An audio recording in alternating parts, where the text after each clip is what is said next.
Bonjour à toutes et à tous et bienvenue sur Grand Lille TV pour une nouvelle édition du Rendez-vous de l'Écho. Et aujourd'hui, Eric Feldman est avec nous. Bonjour. Bonjour. Alors, vous êtes le président du tribunal de commerce Lille Métropole.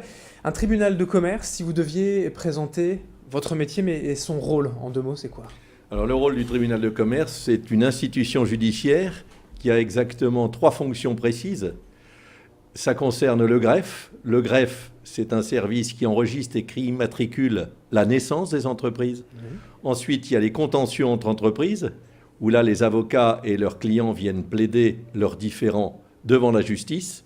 Et troisièmement, ce sont les procédures collectives qui concernent évidemment les redressements et liquidations judiciaires, mais aussi le sauvetage des entreprises. Autrement dit, nous sommes aussi la maison de la naissance des entreprises. Hélas, de temps en temps, le moins souvent possible, nous le souhaiterions, l'endroit où elles meurent. Mais nous ne sommes pas un mouroir. Nous sommes là surtout pour aider les entreprises et les accompagner dans leur vie. Oui, quand on parle de tribunal, tout de suite on pense donc forcément aux lois. Il y a un cadre légal qui existe à respecter pour les entreprises. Absolument. Les entreprises sont régies par le Code du commerce qui date de l'époque de Napoléon Ier et toutes les lois se sont adaptées au fur et à mesure.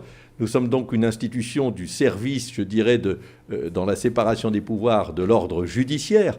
Donc nous rendons justice au nom du peuple français et le tribunal de Lille Métropole, comme les 135 autres tribunaux de commerce de France, qui exercent cette tâche noble à titre bénévole avec des chefs d'entreprise en leur sein ou des dirigeants d'entreprise ou des commerçants, le font dans le but du service public de la justice et pour aider leurs pairs, que sont les commerçants, les artisans et les dirigeants d'entreprise. Alors quand on parle de la naissance, de la déclaration, la création d'une entreprise, bon, globalement on voit un peu comment ça peut se passer, mais pour ce qui est des litiges à régler, quels peuvent-ils être? Les litiges peuvent être de toute nature, ce sont des litiges entre commerçants et ça date depuis 5 siècles à peu près.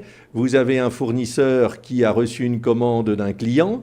Le client a passé sa commande régulièrement, le fournisseur livre sa commande, le client n'est pas content, ils en discutent. Si ça ne se passe pas bien, il va falloir faire régler le différend qui devient un litige devant des juges qui sont indépendants, intègres et impartiaux et qui par conséquent doivent respecter l'article 6 de la Convention des droits de l'homme pour garantir les droits à une bonne et équitable justice. Et ça concerne que les entreprises ou les commerces? Si un particulier, un client a aussi affaire à un litige envers une entreprise, est-ce qu'il peut venir au tribunal de commerce ou il y a une autre institution? Non, c'est-à-dire que si vous voulez, les entreprises, dès qu'elles sont en quelque sorte assignées, donc devant une institution judiciaire, elles dépendent du tribunal de commerce. Et donc tout particulier qui a un litige ou tout groupe de particuliers peut venir avec son avocat, bien entendu, traiter cette affaire, ou sans son avocat, mais il a droit aussi à l'assistance judiciaire, traiter de ce problème et le faire traiter devant des juges du tribunal de commerce qui siègent au minimum toujours à 3, donc en nombre impair, ou à 5. Assez souvent. Alors vous le disiez, et évidemment sur Grand Lille TV, dans l'actualité, on parle souvent de liquidation judiciaire et donc de tribunal de commerce qui prononce ces liquidations. Ça c'est un peu le mauvais côté, mais il n'y a pas que ça, vous le disiez, c'est aussi par exemple l'accompagnement au quotidien, la protection aussi des Absolument, des nous entreprises. sommes là, hélas, vous le disiez, pour liquider les entreprises, nous ne faisons qu'appliquer les lois. Mais nous ne sommes pas, ce que l'on a déjà dit, que des destructeurs d'emplois. Nous ne voulons surtout pas le faire. Nous sommes au contraire là pour aider et accompagner les entreprises. Et nous le faisons en particulier dans la prévention-détection, qui est une activité peu connue des tribunaux de commerce et pour lesquelles on se bat tous pour qu'elle soit très connue. Car pour vous donner une idée, depuis le début de cette année, en termes statistiques, nous avons très exactement eu un nombre important de redressements judiciaires et de liquidations judiciaires du fait de la conjoncture qui ont concerné 4000 emplois, malheureusement.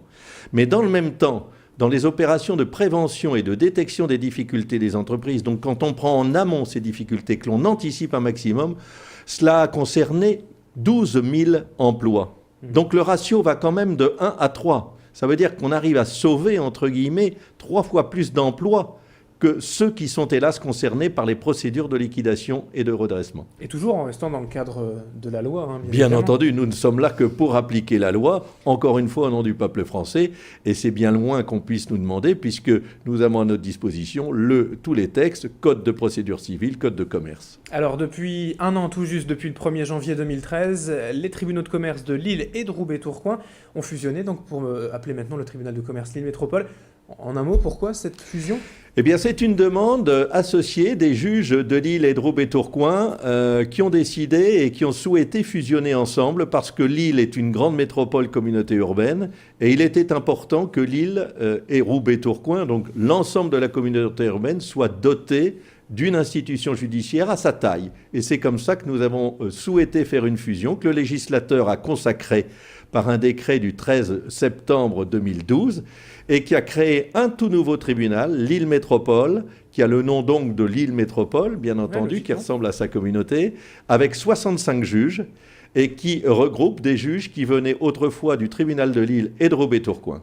C'est pour plus de clarté aussi, pour être plus simple ? Tout à fait, c'est à la fois pour que ce soit plus simple pour le justiciable, en même temps pour que ce soit une cohérence de jurisprudence et en même temps pour mutualiser des compétences d'horizons divers, puisque c'est 65 juges qui viennent de tous horizons, qui sont des chefs d'entreprise ou des managers ou des commerçants, qui ont fait toute une série d'activités dans leur vie ou qui continuent de le faire et qui par conséquent apportent un panel extraordinaire, une richesse fantastique, notamment dans les délibérés, dans les appréciations des difficultés d'entreprise. Merci Eric Fellman d'avoir été avec nous, président du tribunal de commerce de Lille Métropole. Merci. Je vous remercie.